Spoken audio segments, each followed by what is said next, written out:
French President Emmanuel Macron making his pitch to investors to invest in France and to, as he put it, buy European in the opening day of a two-day AI Action Summit co-hosted by France and India. The French president talking about an AI at the service of humanity and embracing disruption, as they say in Silicon Valley, something that Emmanuel Macron knows about, talking about working with the U.S., China, India, and the whole world, he says.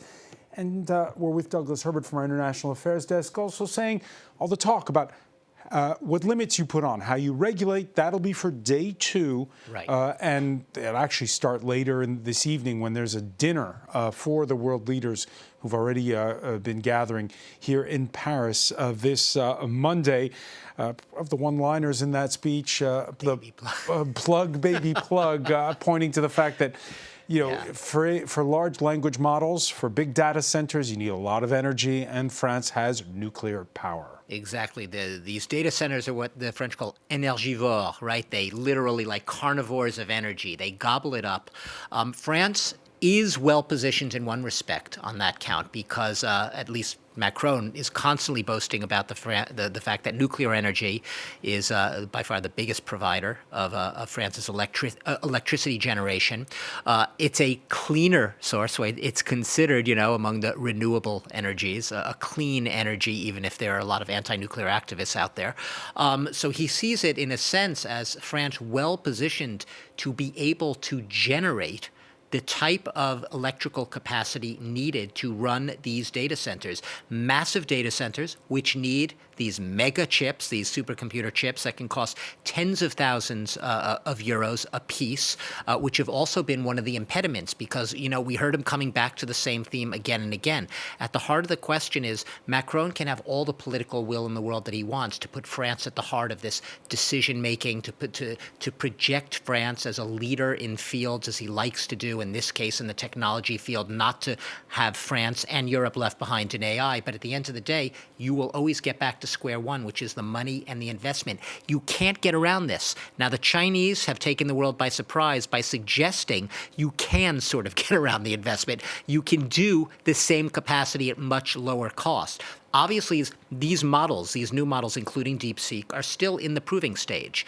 These are early days yet, and whether or not low investment at that type of capacity is really viable and possible going ahead for development is yet to be seen. You need lots of money. There's just no way around that. And just very, very briefly, the elephant in the room, he addressed it to a degree, is the presence of the U.S. Vice President, first foray on the world stage for J.D. Vance.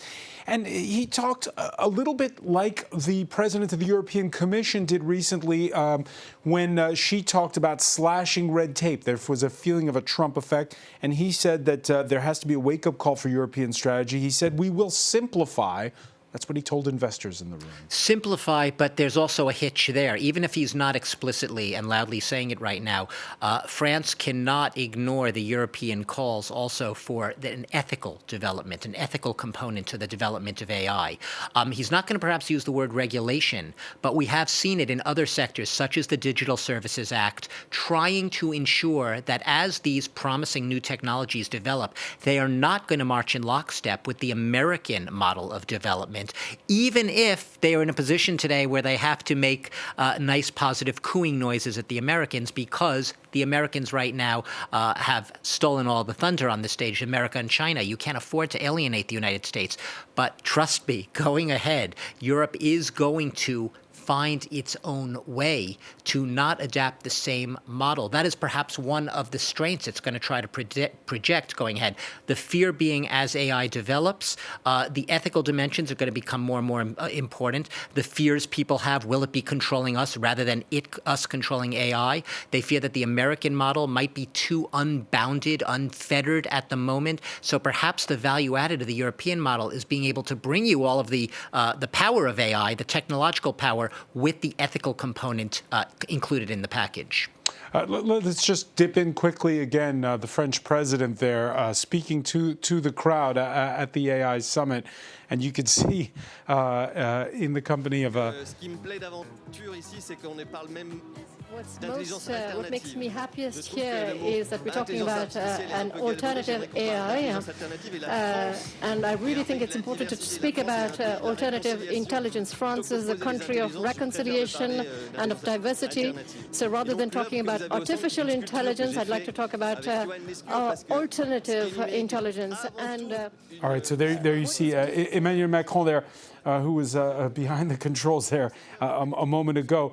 We're in the company of Gabriel Hubert, co-founder of Dust, which I guess is a dinosaur. You've existed since, what, 2023? It's been almost 2 years, yes. Right. It seems it's been that long. So if I understand this correctly, your startup, if ChatGPT is the internet, your startup is the intranet, right? You use to help companies to make their in-house communication much more efficient. Yes, thank you very much for having me, François. Good evening. Dust indeed does allow fast-moving teams to connect the state-of-the-art models to their internal data, their sometimes very sensitive and private data, in order to design, deploy, and maintain fleets of AI agents that can help on all sorts of productivity tasks, ranging from information retrieval, data analysis, summarization, or contextualization of decisions. And that what you're selling is a secure system. Yes, absolutely. Secure, easy to monitor, easy to track and audit.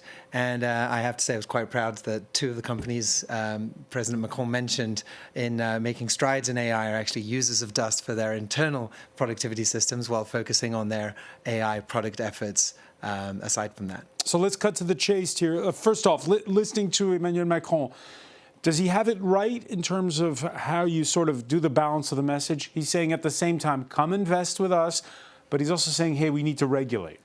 Well, if I was to focus on one aspect of his message tonight, it's also landing a pretty ethereal plane that has been creating fears and uncertainty in many people's minds and making it concrete to people at home in France and to people in Europe about the short-term positive effects of investing, of leaning in. He talked about the places where these data centers would be built. He talked about the regions in France where research and academic activity would be encouraged. And I think that's giving a more palpable, more tangible aspect to this revolution. He did not shy away from mentioning that it was a revolution, that there would be acceleration. And I think he's putting people in Europe in front of the contradiction that they feel they are falling behind and yet sometimes feel fearful of accelerating. There can be no contradiction. There's only one way forward, and that's forward faster if we are to catch up. Okay, so there's some technological revolutions that we can all embrace, the advent of the cash machine, for instance. Here, we don't know if all this stuff is going to escape our grasp as humans. I think there's two levels at which we can place the debate. There is the yet theoretical conversation around artificial general intelligence or superintelligence that could escape our control. And then there's the very concrete ways in which tasks that people do not want to do, repetitive actions that people are burdened with day in, day out, could get rid of if they had broader access to the technology that is available today and the adequate training to be able to put it in place securely. And right now, the regulators are always one step behind. Are they two steps behind? I think in some ways the world has looked at Europe and wondered if regulators were maybe a couple of steps ahead. We remember the UK summit about AI safety a couple of years ago and wondering about the safety of models that had yet to prove any comparable performance with what we're discussing today. So with hindsight and the clarity of hindsight, maybe it was a bit early to talk about some of those aspects of security. I think that we just have to have a nuanced approach. It's very, very important that research and academia be able to access the largest computation capability. But when Donald Trump puts all those tech titans in the front row at his inauguration, he's also sending a message to Europe saying, don't even try to regulate us. Yeah, I think this is one of the topics in which Europe has a place to stand and to draw lines. We have a very wealthy, concentrated population of buyers, people who are interested in the products that the US has to offer, people who are also able to express their preferences when it comes to data protection and the management of their private life. I think Europe has a great vantage point from which to express that situation and give Americans a choice. They can completely come and do business, and Europe is very, very open for that business, but it's going to be, in some degree, on Europe's terms. There's also the risk factor, right? He's talking there, the 109 billion euro announcement, it's money from the United Arab Emirates, from a Canadian investment firm. Whether or not that's the exact sum that actually gets invested in data centers and more. For a company like yours, how hard is it getting European investors to take a punt? I think the European investment scene has come a long, long way in the last decade. I started. Is the money here on this side of the ocean? I think that the money exists. I think it's still behind. It's a longer conversation about the possibility for the European market to provide the maturity to give exits to these companies and the entire venture capital ecosystem, for example. But to a certain degree, if the money is American and invests on French soil in French companies employing people that want to work in Europe, it doesn't really matter. I think what really is important is that the world has recognized the concentration of talent, the availability of a stable ecosystem, the readability of some of the measures that Macron mentioned tonight, and that they're willing to invest. I'm one example, but there are many more that American investors are very happy to invest in French companies because they believe in all these things. And in his primetime interview that he gave on Sunday, the French president talked up the concept that there could be kind of a balance where France and Europe, alongside India, could be a new force to balance out the superpower showdown that's existing over AI between the United States and China. Did he sell it correctly? Is he being accurate when he sells it that way? I'm obviously not in the president's head, and the details of the plans that they have in mind are unknown to me. But what I do find interesting is that this third way is emerging from the very visible tension the world has to see between non-democratic systems that have the scale and the will to dominate, democratic systems that have the will and the scale to dominate but are quite aggressive, including with their allies and partners in the way they do that, and a possible third way. Democratic systems that have the skill and the nuance to understand what it might take to bring a society and its economic actors to a higher level of economic freedom thanks to artificial intelligence. So much has changed since January the 20th. I mean, people are openly, like Emmanuel Macron said, they're openly having to safeguard against the United States. Was that the case before? I think we're always looking to lead in areas where market freedom gives us the opportunity to compete. I think it's a natural tendency. There are certain rules, and it seems like the United States has decided to interpret some of those more recently in a maybe more aggressive way. I think the term is correct. It's not new that people are going to try to lead. It was a quest for resources before it was a quest for AI dominance, whether it's territorial dominance, cultural dominance. These are old as we can imagine. So I think it's just a new expression of a phase where the leading powers are trying to share their view on exactly how we want to go into the next stage of human and societal development thanks to this technological breakthrough, and expressing it in maybe more clear terms that we can't always agree, and that when we can't agree, we have to stand our ground. One final question for you, Gabriel. Do you worry about the energy aspect of it? Emmanuel Macron selling France, the fact that France has nuclear power, which has its own issues, but beyond just the question of what type of power, it's how much power. By the year 2030, it's estimated that data centers on this continent will use up more energy than all of Spain does now for its grid. Yeah. Well, a couple of things on nuclear power. First of all, I think it does have issues, but those issues are dominated by most other forms of energy that we can come and think about. So that's a maybe longer debate, but I, for one, am very supportive of the state of the electricity production that we have in our country.